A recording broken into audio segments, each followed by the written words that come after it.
Hey, this is Scene Detail. I'm Chris. This is my dog, and this is MMA for you. I'm going to be doing my predictions for InvictaFC 8, which happens on September 6th on the UFC Fight Pass.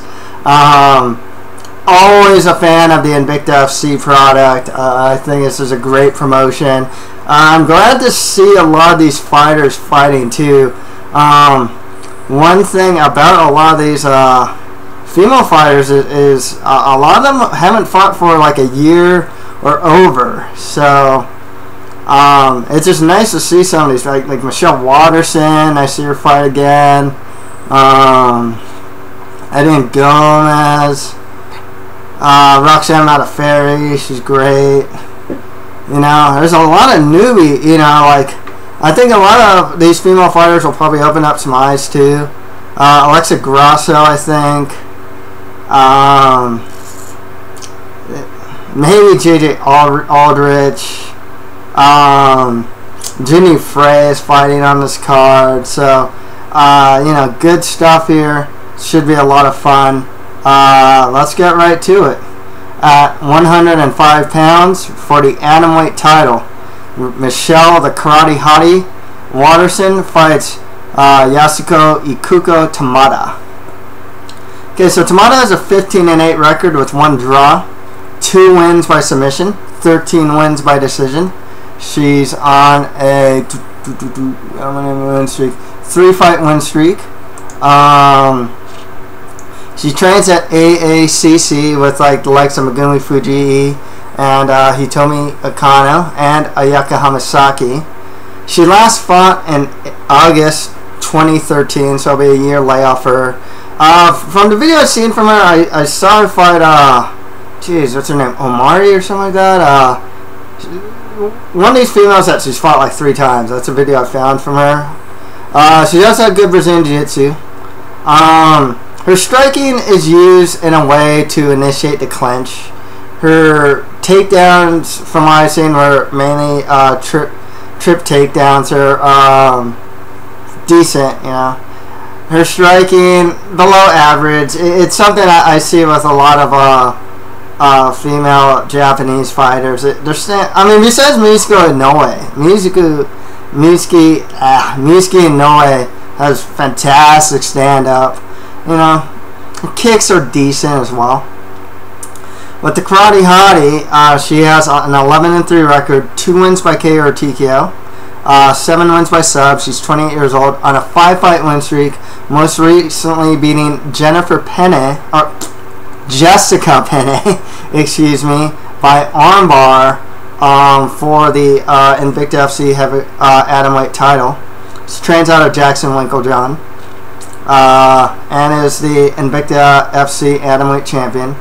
She fought, last time she fought was April 2013. I'm really hoping a lot of these females with Invicta on Fight Pass will get a lot more fights moving forward. One thing that's noticeable about her, she's really improved her Brazilian Jiu-Jitsu skills. I mean, you know, when she fought Penne, I didn't think she'd be able to hang on the ground with her, and she didn't just, you know, she did so well and even armbarred her. She's really flexible. She kind of has an unorthodox stand-up, you know. She'll go for like spinning stuff and whatnot. And also she's just really tough, resilient. She's just a really game opponent. I gotta go with Michelle the Karate Hottie Waterson to win this one. The stuff from my scene from Tamada, she's good on the ground. I think Michelle Waterson can probably match her there. And the stand-up, Waterson all the way. So yeah, Michelle Waterson for the win. Okay, next fight after that at 115 pounds for the vacant strawweight title, we have Stephanie Snowflake Eggink versus Katja Killer Bunny Kankaanpaa. Okay, Kankaanpaa has a 9-1 record with 1 draw, 1 win by TKO, 3 wins by sub. She's 33 years old. Stand-up's decent. One thing I noticed about Katja is she can be something of a grinder. She'll get you against a cage, clinch with you and whatnot. She's not a bad wrestler, you know. She has good offensive takedown ability. Her Brazilian Jiu-Jitsu skills are solid. And she actually has some decent ground and pound. With Eggink, she has a 4-1-1 record, a 4-1 record, 2 wins by submission, 2 wins by decision. She's only 26 years old on a 3-fight win streak. She last fought in September 2013. I think that was against... Was it Magana? I want to say it's Angela Magana. I'm not 100% sure. Or it's either Van... yeah, I think it's against Magana and XFC. She's a good boxer. She uses a jab really well. Her Brazilian jiu-jitsu skills are actually really solid. She's good off her back. She'll work a high guard. So she does have a good ground game. One thing I noticed, I saw like her 2 fights in XFC, is that Eggink's takedown defense isn't the greatest. She was taken down in the 2 fights I got to see from her, and those are her most recent fights. And I think Katja Kankaanpaa will be able to take her down. I mean, she's going to have to avoid getting like triangle choked and whatnot, because Eggink does have a really good triangle choke. But I think Katja can take the fight to the ground, stay on top, land some ground and pound, and kind of just win possibly a grinding decision here. That's kind of how I see the fight. I got to go with Katja Kankaanpaa to win this one with, I would actually say, superior grappling. Okay, next fight after that, at 135 pounds, we have Tonya triple threat Evinger versus Ediane Gomez. Okay, or is it Gomes? I'll say Gomez. Gomez has a 10-2 record, 1 win by TKO, 7 wins by sub. She's 33 years old on a 4-fight win streak, training out of ATT. She last fought in January 2013. Was that against? I think that was against Katja, if I'm not mistaken. Yeah, because I can't remember who else she fought. Hironaka, if I'm not mistaken, is her name. She has a legit Brazilian Jiu-Jitsu black belt. Her stand-up's actually pretty good. She'll throw a lot of bombs. Like, she's not, like, she's kind of a brawler in the stand-up, but it's kind of effective. Well, it is effective. Evinger, 13-5 record, 6 wins by KO or TKO, 4 wins by sub. She also has 4 losses by submission. She's 33 years old on a 4-fight win streak. She trains out of Team Quest and the Hit Squad. One thing about her is that she does have good wrestling and good top control as well. You really got to see that in her fight against Sarah DeLelio, actually. I was really surprised how well she did against DeLelio there. I can actually see her repeating that performance, like takedown, top control, maybe hit some ground and pound and whatnot. Gomez, though, I mean, like I said, she's a good Brazilian Jiu-Jitsu black belt. I think she might be the harder hitter. So it's hard for me to call. I'm kind of going with Ediane Gomez here. I think she can handle herself if the fight hits the ground, and I think she can land some of those bombs in the stand-up. So Ediane Gomez for the win there.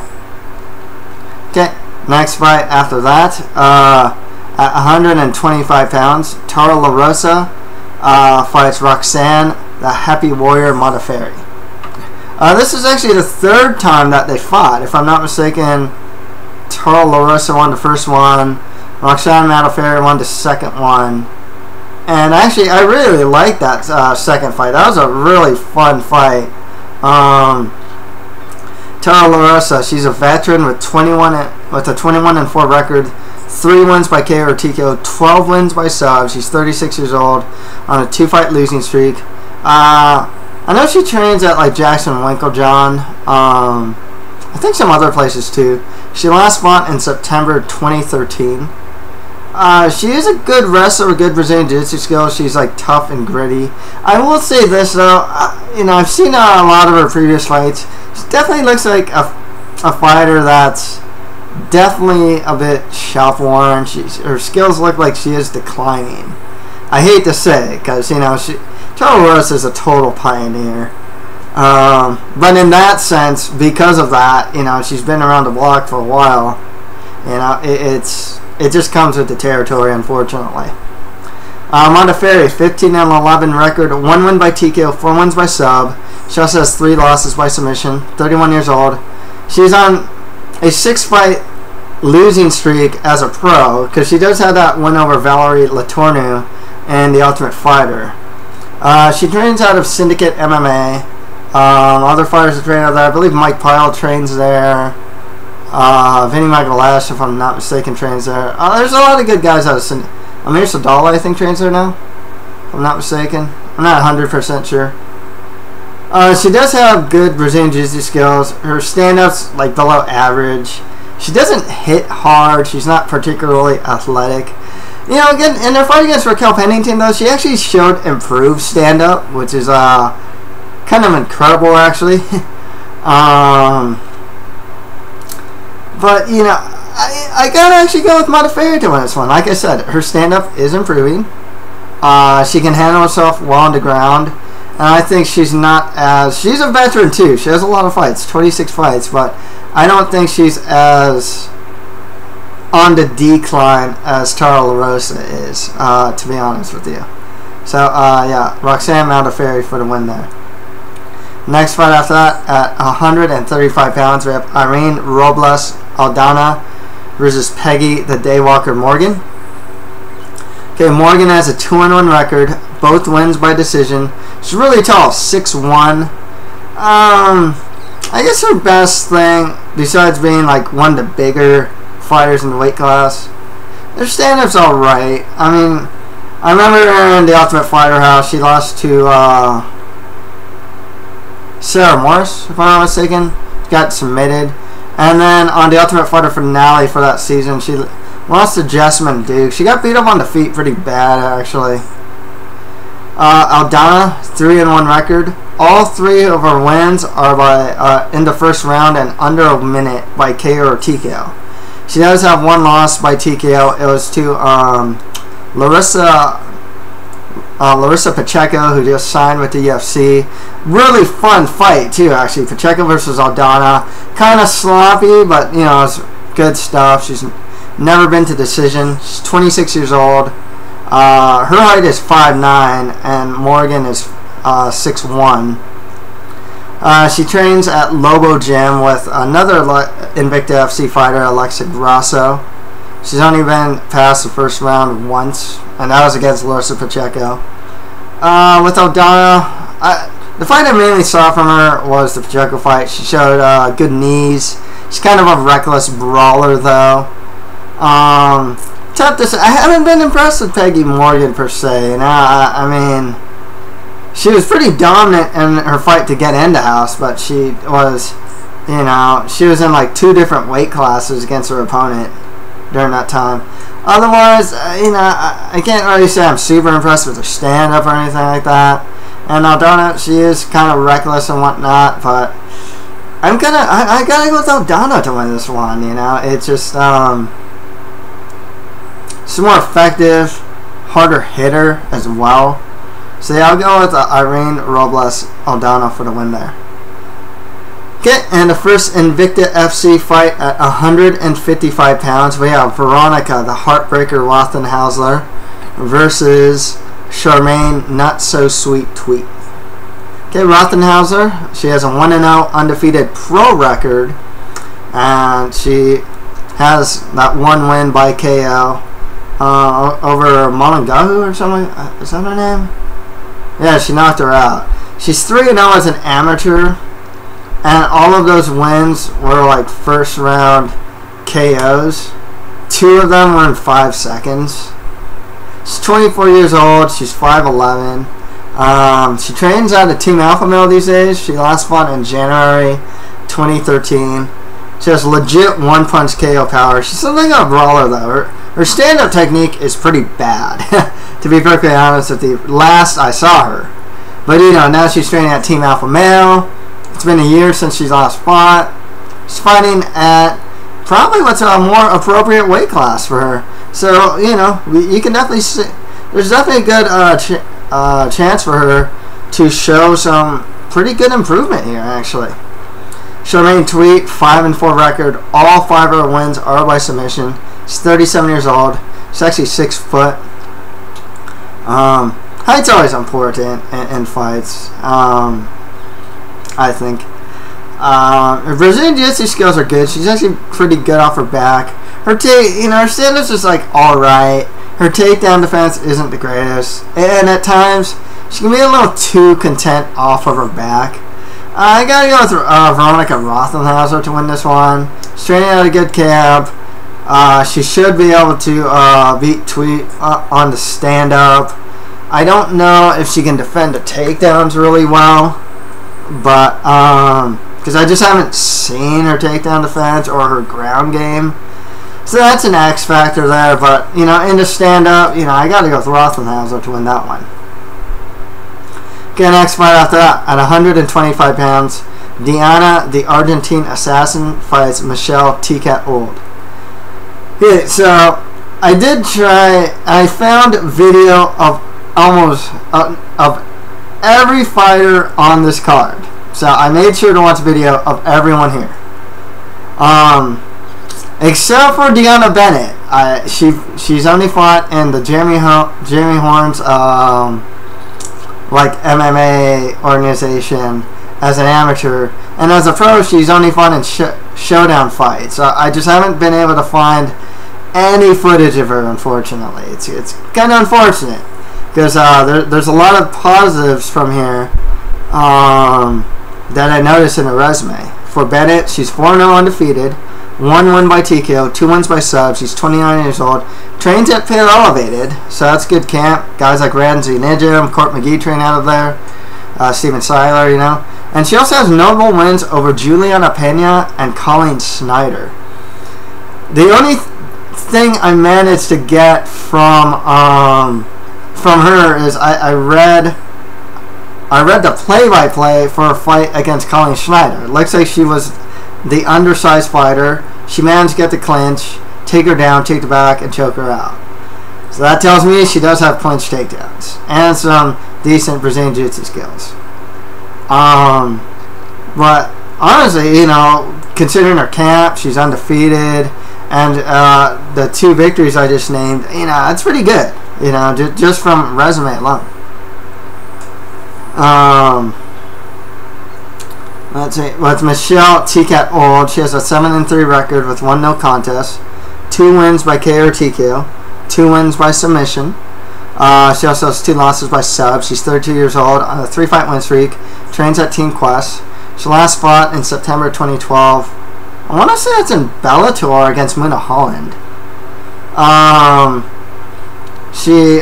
watched her fight against Muna Holland. You know, she had a good clinch. She had good takedown ability, good top control. You know, the thing that sucks is, like, I can't, even though I like what I see from the resume from Bennett, I just have no footage of her, so I can't pick her. I almost have to pick Michelle Ould here, just on the basis of I know what she brings to the table. She is a good fighter, trains at a good camp, you know. Yeah, I gotta go with T-Cat Michelle Ould to win that one. Okay, next fight after that, at 115 pounds, Ashley Smashley Cummins fights Alexa Grasso. Cummins has a 3-2 record, 1 win by sub, 2 wins by decision. She's 26 years old on a 2-fight losing streak. She last fought in July 2013. Who she fought? Like, was it Kagan or Escobar? I forgot. She's pretty well rounded though. You know, her boxing's solid. Her wrestling's pretty good. You know, her ground game's pretty legit. You know, I really liked her fight against Sophia Bagardai. Showed, you know, good stand up there. Took her down when she needed to. She's also fought like Stephanie Frausto, if I'm not mistaken. Looked good against her. She got kneed to the body by Joanne Caldwell, but you know, Joanne Caldwell's one of the top female strawweights in the world. Alexa Grasso, 4-0 undefeated record, 3 wins by KO or TKO in the first round in a minute. You know, so yeah, her 3 KO or TKO wins are all under a minute in the first round, and 1 win by decision. She's only 20 years old, and she trains at Lobo Gym with Irene Aldana. She last fought in August 2013. The footage I've seen from her, I like her boxing actually. She does use a jab, and she actually has good head movement.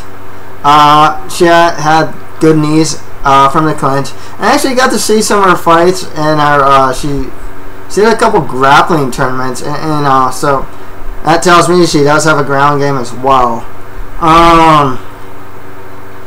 So it's hard for me to call. I am actually pretty high on Ashley Cummins. I think she's one of the more well-rounded fighters out there, or well-rounded strawweight, female strawweights out there. Excuse me. But I think Alexa Grasso, she just beats her. I think she's better on the feet. I don't know if she'll be able to defend Cummins' takedowns. But yeah, you know, I'm gonna go Grasso here. Actually, I think she'll be able to outbox her, and if she can avoid getting taken down or get back to her feet when taken down or whatnot, you know, I think she can just pretty much outstrike her. Next fight after that, at 115 pounds, we have JJ Aldrich versus Delaney, Lil Scrappy Owen. This one's really hard for me to call because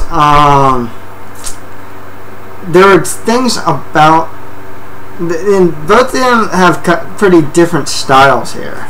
So Aldrich has no pro MMA fights, but she's 7-4 as an amateur, 1 win by TKO, and 4 wins by sub as an amateur. And she does have a notable win in her amateur career over Kaylin Curran, who's fighting in the UFC now.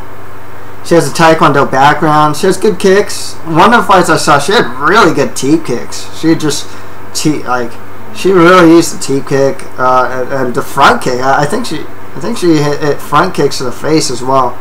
Her knees for the clinch look pretty good as well. Brazilian jiu-jitsu skills aren't too bad either. Delaney Owen, 2-0, undefeated record as a pro.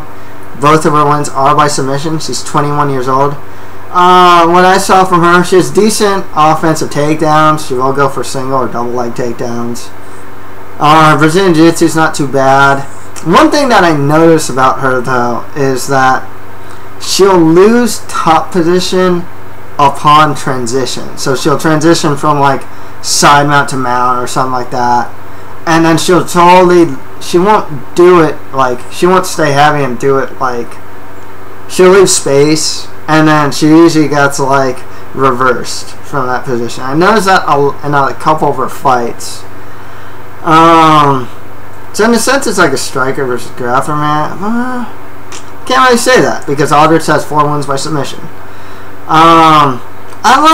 You know, the thing is, I liked more of what I saw from Aldrich than Owen.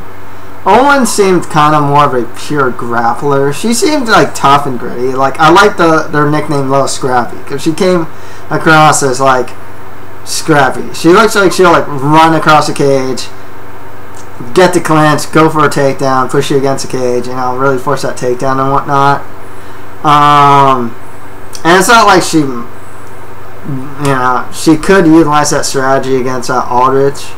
I don't know. I liked Aldrich. One thing I liked about her is her use of space in the stand-up.